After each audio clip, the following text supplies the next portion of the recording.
Ito na yung ating sinabawang gulay, mga sis. Ayan. Tingin pa lang talaga. Napakasarap na. Ayan, nagpapakulo na tayo ng tubig, mga sis. Ayan. Lalagay na natin yung ating sibuyas. Yung ating kamatis. Ayan. Saka yung ating kalabasa. Ay!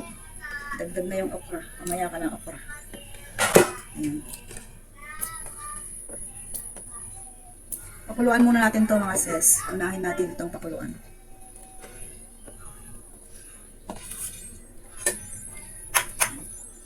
Lagyan na natin yung ating magic sarap.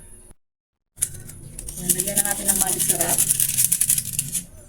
Yung ating konting paminta. Tsaka yung ating bagoong. Bagoong ilalagay natin ngayon.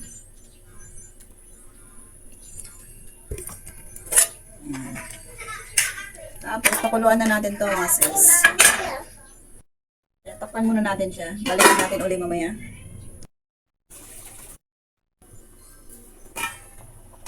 Yan, kumukulo na siya, mga sis. Ay, ang bango.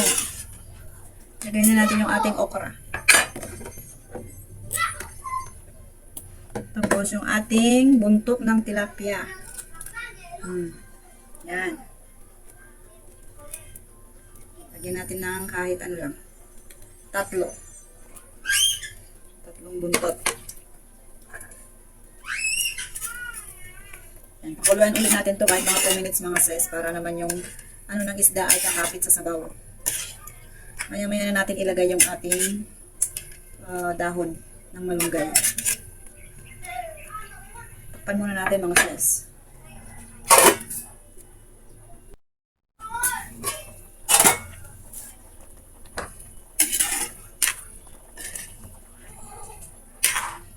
Takpan muna natin, mga sis.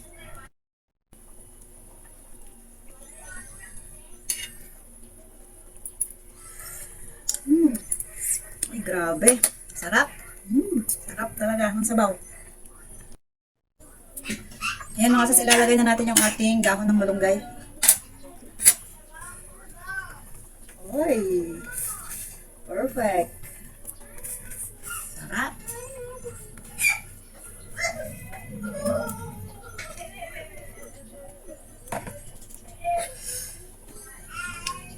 Kahit ganito lang ang ulam po, mga sis.